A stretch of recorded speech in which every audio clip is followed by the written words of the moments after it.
L'équilibre du continent entier vacille. Ce combat ne concerne plus seulement un chef d'État. Il s'agit de la souveraineté de l'Afrique, de l'espoir de millions de femmes et d'hommes qui refusent l'humiliation. Un seul geste peut tout changer.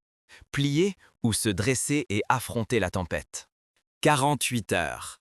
C'est tout ce qui reste à un président africain pour choisir, s'agenouiller ou marquer l'histoire. La voix d'un premier ministre étranger, tranchante et froide, brise le silence nocturne sur la ligne sécurisée du palais. Ce n'est pas une négociation, c'est un ultimatum lancé dans l'obscurité. Derrière les portes closes, un homme seul porte sur ses épaules le destin de tout un peuple. S'il cède, le Burkina Faso replonge dans la dépendance, ses ressources dilapidées, sa dignité bafouée. Mais s'il tient tête, il affronte des puissances prêtes à tout pour protéger leurs intérêts, au prix de sa vie et de la stabilité du pays. L'injonction est brutale. Il doit rétablir les contrats miniers aux mains d'entreprises étrangères, accepter la surveillance imposée et se plier à la volonté d'un autre État.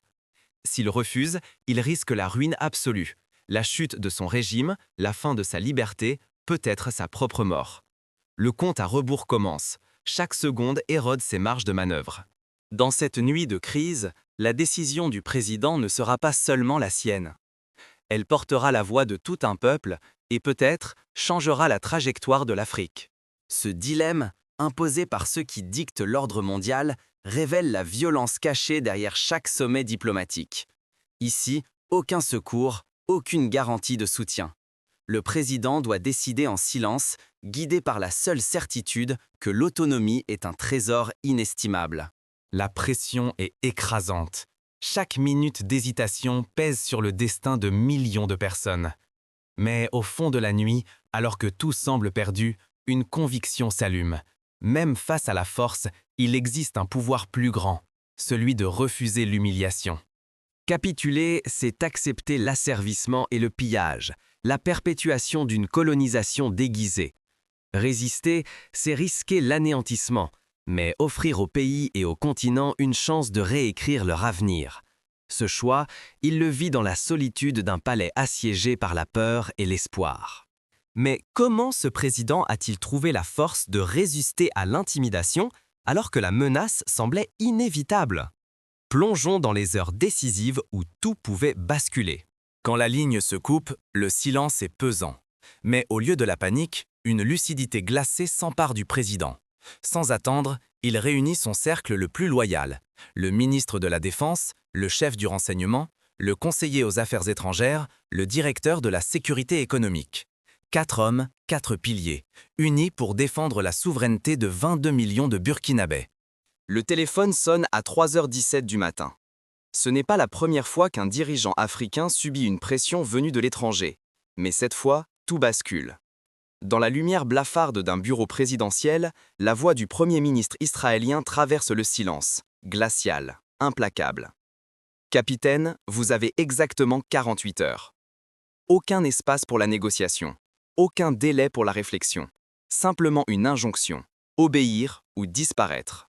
L'ultimatum est brutal et limpide. Rétablir immédiatement les contrats miniers des multinationales étrangères. Rendre l'accès à la surveillance de toutes les communications. Annuler une à une chaque décision qui a contrarié les intérêts israéliens. Ce n'est rien de moins que d'accepter que le Burkina Faso retourne à sa condition de vassal comme durant les heures sombres du colonialisme. Sinon, l'alternative est d'une cruauté sans phare, l'exil forcé ou la soumission totale. Dans la salle de crise, la gravité coule dans chaque regard. Les échanges sont brefs, tendus. Le chef du renseignement ne laisse place à aucun doute. Ce n'est pas un simple bras de fer diplomatique. Depuis plusieurs semaines, ils ont relevé l'escalade. Satellites braqués sur Ouagadougou, cyberattaques récurrentes, flux financiers suspects. Tout converge vers une seule stratégie. Déstabiliser, isoler, puis renverser le pouvoir légitime. Face à la nuit la plus dense, un serment silencieux scelle l'alliance des 5 hommes. Ils tiendront, coûte que coûte. Ce n'est que le premier mouvement d'une riposte qui, bientôt, bouleversera tous les pronostics. Un choix imposé par la force, mais affronté avec une résolution insoupçonnée. Le président refuse catégoriquement. Il ne trahira ni son peuple, ni la mémoire de ceux qui ont lutté pour leur liberté. Dans cette pièce close, au cœur de l'Afrique, la décision tombe. L'humiliation ne passera pas. Le Burkina Faso se dressera, même isolé, pour défendre sa souveraineté. Le constat est sans appel. L'enjeu n'est plus le sort d'un individu, mais la survie d'un pays, la sécurité de 22 millions de citoyens, l'avenir des ressources nationales et la dignité de tout un continent. Plier, ce serait ouvrir la porte à l'exploitation, à l'humiliation, à l'effacement. Résister, c'est risquer une guerre totale, à visage masqué, pressions économiques, sabotage numérique, campagne de désinformation, ostracisme international. Et si le vrai pouvoir naissait du refus de la peur? Mais dans l'ombre, d'autres forces se mettent déjà en marche. L'ennemi ne tarde pas à dévoiler sa première manœuvre, et le compte à rebours s'enclenche. À ce moment précis, les souvenirs de l'histoire africaine affluent. On se rappelle la détermination de Nelson Mandela, qui avait lui aussi résisté aux ultimatums. Face à l'apartheid, il avait préféré la prison à la compromission. De même, Thomas Sankara, ancien président du Burkina Faso, s'était dressé contre l'ordre mondial, refusant de payer la dette coloniale, affirmant que la souveraineté ne se négociait pas. Ces exemples montrent que la capacité de dire non, même dans la tourmente, forge la grandeur d'un peuple. La pression monte d'heure en heure. Menaces de cyberattaques, chute de la monnaie, campagne de désinformation orchestrée depuis l'étranger, partenaires économiques sur le point de tourner le dos, le pays vacille, mais il ne cède pas. Autour de la table de crise, l'atmosphère est électrique. Les conseillers s'inquiètent à voix basse. Et si l'ennemi frappait plus fort? Et si nous étions abandonnés? Le président tranche. L'histoire appartient à ceux qui refusent de plier. Dès l'aube, entouré de ses conseillers les plus loyaux, le président du Burkina Faso tranche, la voix claire. Je ne négocierai jamais avec ceux qui nous menacent. Il balaie toute hésitation. Ce refus sans compromis ne le fiche pas. Il lui donne une certitude nouvelle. La souveraineté et la dignité du peuple ne se marchandent pas, quel que soit le danger. La riposte s'organise dans l'urgence. Sous tension, des messages cryptés partent vers Caracas, Téhéran, Moscou, Pékin. Le Burkina Faso, que beaucoup disaient déjà isolé, tente l'audace. Tisser une alliance improbable entre nations souvent traitées en paria par l'Occident. Ici, aucune promesse de salut, mais un espoir ténu de desserrer l'étau. Mais ce n'est qu'un début. Bientôt, la résistance du Burkina Faso va résonner bien au-delà de ses frontières.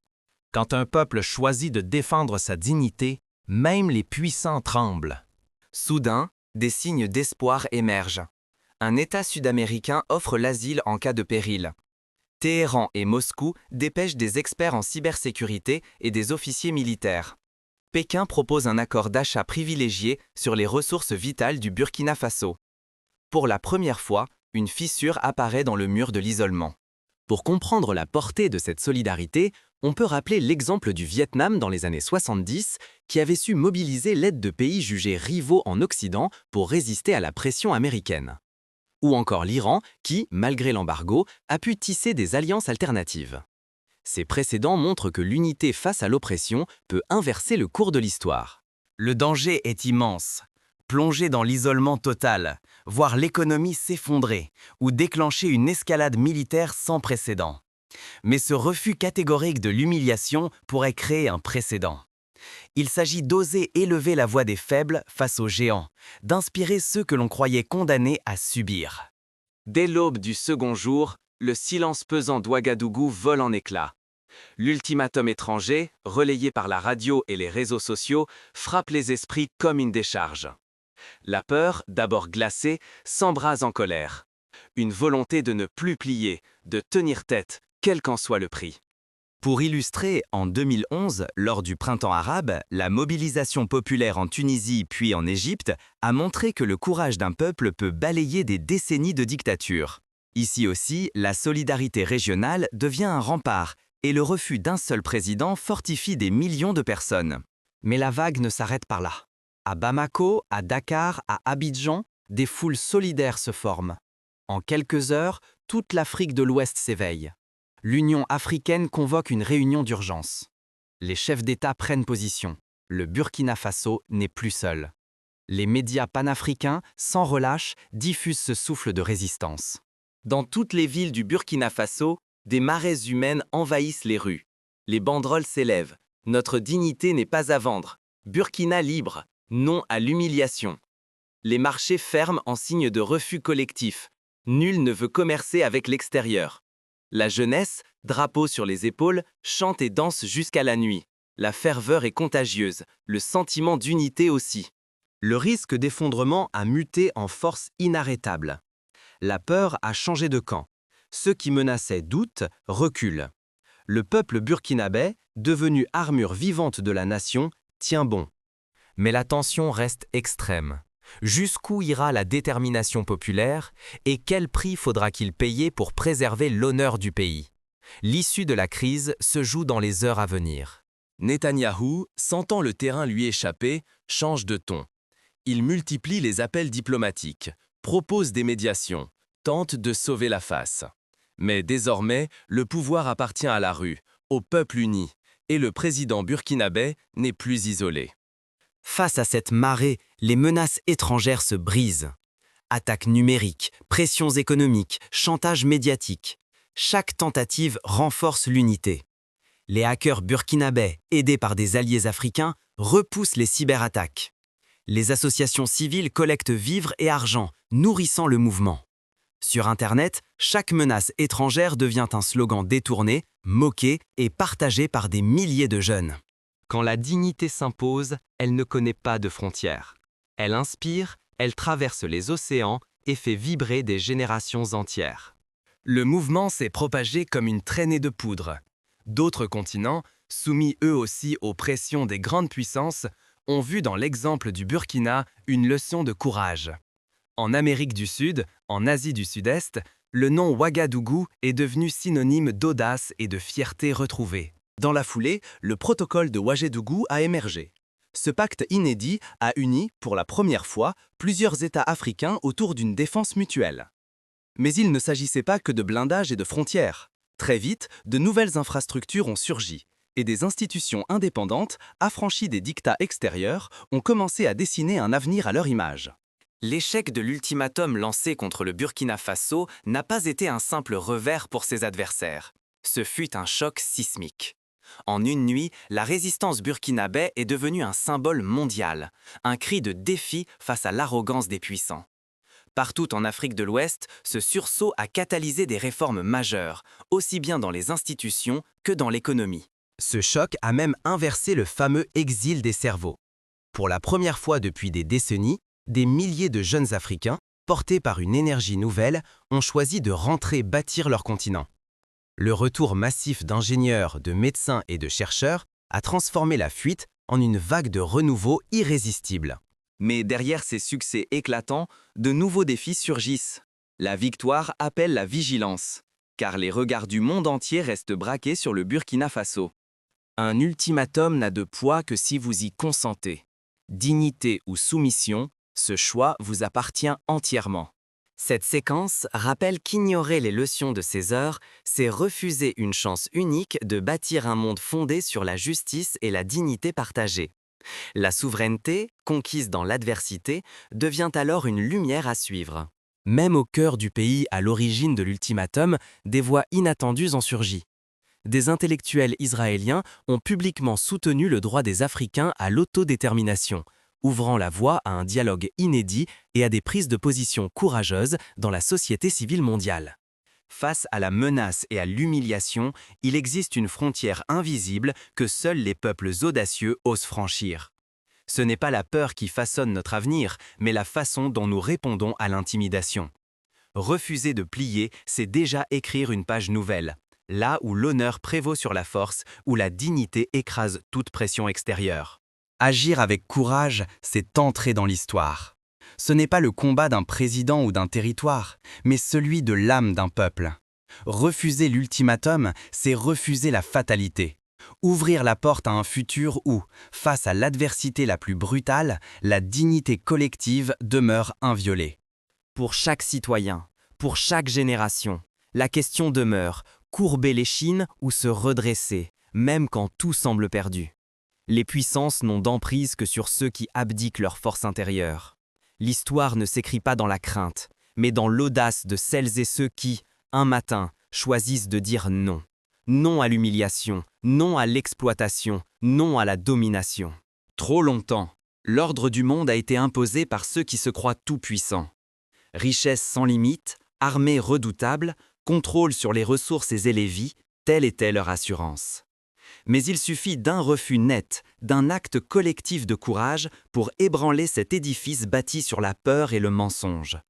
Le Burkina Faso, isolé, démuni, a prouvé en moins de 48 heures que la souveraineté ne s'achète pas. Elle se conquiert, se défend et s'exprime par un refus catégorique de l'humiliation.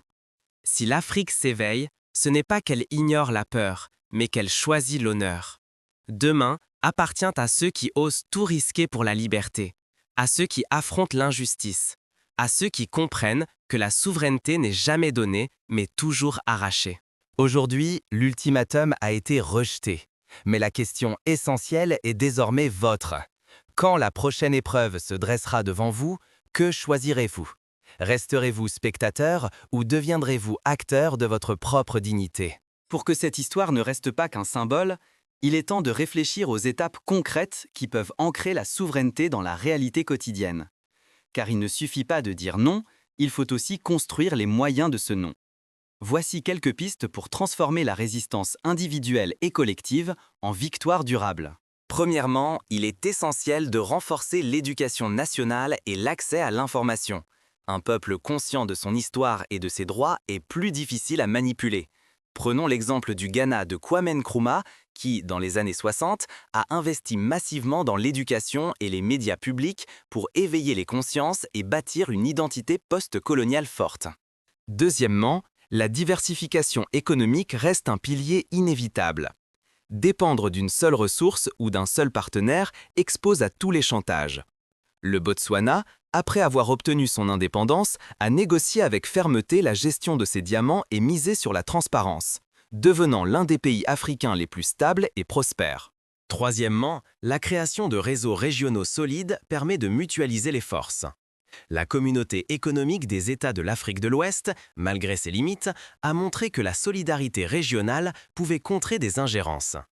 Une telle union, élargie et renforcée, serait un rempart contre la domination extérieure. Il est aussi crucial d'encourager la diaspora à participer activement au développement local. Le retour massif des compétences, comme cela s'est vu en Inde ou en Chine au début des années 2000, permet de rattraper des décennies de retard technologique et industriel. Chacun, à son échelle, peut participer à cet élan. Refuser de céder à la peur, s'informer, s'organiser, soutenir les causes justes et exiger des comptes à ses dirigeants, voilà la clé du changement. Enfin, la défense de la souveraineté passe par la transparence politique et la lutte contre la corruption. Un État fort est un État juste qui rend des comptes à ses citoyens. L'Islande, après la crise de 2008, a montré qu'un peuple pouvait reprendre le contrôle de ses institutions en exigeant justice et équité. L'histoire du Burkina Faso n'est pas unique. Elle est l'écho universel de tous ceux qui, un jour, ont refusé d'être humiliés par plus fort qu'eux. Elle rappelle que la dignité n'est pas un privilège, mais un droit fondamental, et qu'elle ne s'obtient jamais sans lutte. La prochaine fois qu'un ultimatum sera lancé, au Burkina Faso ou ailleurs, souvenez-vous, ce n'est pas la puissance brute qui décide de l'issue, mais la solidité du refus, la cohésion du peuple, la capacité à transformer la colère en action constructive. La réponse, elle est entre vos mains. L'avenir de la dignité africaine et celle de tous les peuples commence aujourd'hui. La question n'est plus seulement de savoir qui lancera le prochain ultimatum. La vraie question c'est qui, demain, saura dire non et comment transformer ce non en victoire collective et durable. À vous, qui écoutez cette histoire, il appartient désormais de choisir. Rester passif ou devenir acteur de votre dignité, bâtisseur de votre souveraineté, gardien de votre histoire. Car ce sont les gestes quotidiens, les solidarités inattendues et les refus courageux qui écrivent, chaque jour, la vraie grandeur des nations.